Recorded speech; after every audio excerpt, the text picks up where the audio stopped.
Même ceux qui ont été en Afrique ne connaissent pas forcément la réalité.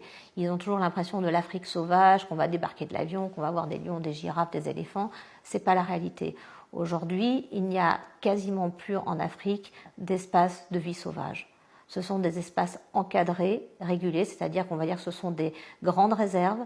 Réserve signifie géré par l'homme, entre guillemets. Le Kruger est un grand toit avec des routes goudronnées. Vous pouvez aller en 2 chevaux, vous pouvez aller en voiturette électrique. C'est plus un parc, entre guillemets, d'attractions. Est-ce qu'il faut les boycotter? Non. Est-ce qu'il faut informer sur la réalité de ce qui s'y passe et sur le fait que ce ne sont pas les animaux qui se régulent par eux-mêmes, mais que l'homme intervient pour des raisons économiques et d'intérêt, c'est-à-dire qu'il autorise un certain quota visant soi-disant à maintenir l'équilibre entre les populations existantes, un quota de X lions, X léopards, X animaux divers et variés autorisés à être tués par des chasseurs dits professionnels et qui vont pister l'animal. En général, en moyenne, ça prend un mois et demi, ça coûte environ 50 000 $. Ils appellent ça de la pseudo-gestion, non, c'est du business. Le parc Kruger est entouré d'autres réserves, dont la plupart d'entre elles sont des réserves de chasse. C'est-à-dire que dans le parc Kruger, c'est très hypocrite. Vous n'avez pas le droit d'abattre des animaux, ils sont protégés, mais vous avez autour du parc Kruger une espèce de couronne avec toutes les réserves de chasse, ce qu'on appelle le Grand Kruger, où ils ont fait tomber les barrières pour agrandir le Kruger, mais où là la chasse est autorisée.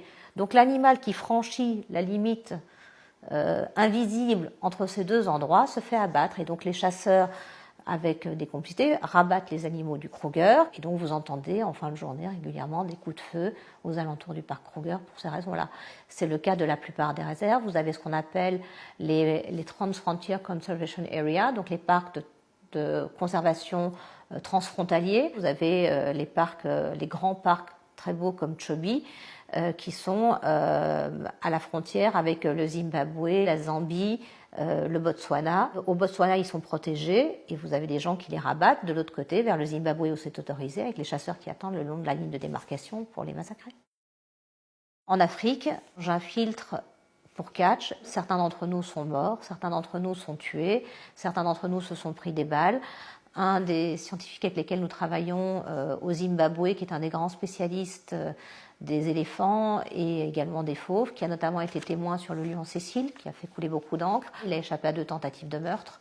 Il a été obligé récemment de quitter le Zimbabwe avec l'aide de personnes de façon extrêmement rapide et très discrète. Vous partez avec une valise et vous disparaissez. Ça, c'est le meilleur des cas, il est vivant.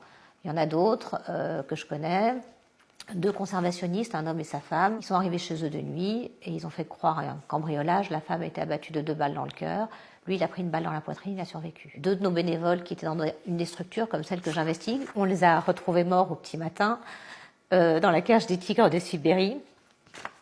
Et voilà, donc ils ont dit qu'ils supposaient que ces personnes-là, ils ne savaient pas qu'ils enquêtaient et que sans doute de nuit, ils avaient voulu faire des enquêtes et prendre des photos et autres. Ce qu'on sait être tout à fait faux. Comme on dit des gens que j'infiltrais, qui ne savaient pas qui j'étais, ils nous appellent les saloperies de Greenies. Ici, avec tous les animaux sauvages, un accident est vite arrivé et encore ça ne se retrouve pas. Voilà comment on parle de vous. Vous avez plusieurs panneaux en Afrique avec un revolver qui vous pointe et qui disent « We don't call 911 ». Ça signifie on vous tire dessus. S'ils découvrent qui je suis morte. Pendant le séjour que j'ai passé là-bas, à enquêter, à prendre des photos. À un moment donné, ils se sont doutés de potentiellement qui je pouvais être, ou en tout cas, ils ont eu un doute. Donc, j'étais enfermée dans un des enclos. Il y avait une dizaine de lions qui avaient 1 an et demi, et j'étais avec quelqu'un là-bas. À cet endroit-là, il y avait un peu de réseau Internet, et donc j'ai hurlé, quand les lions m'ont sauté dessus, j'ai hurlé film, parce que potentiellement, c'est la seule chose à faire. Et donc, ils ont eu un doute de savoir si ça pouvait être en FaceTime ou autre, qu'effectivement, ça puisse être retransmis, que ça ne puisse pas passer pour un accident. On a le film avec les lions qui me sautent dessus, qui m'attrapent là, où je protège ma carotide et autres. Et donc, ils sont re-rentrés dans la cage, ils sont intervenus avec des bâtons et des armes pour écarter les lions. J'aurais pu mal finir ce jour-là. On a découvert ma couverture, heureusement pour moi, seulement le lendemain de mon départ. J'ai de la chance d'habiter ici. Ceux qui habitent sur place en Afrique, ils risquent leur vie tous les jours.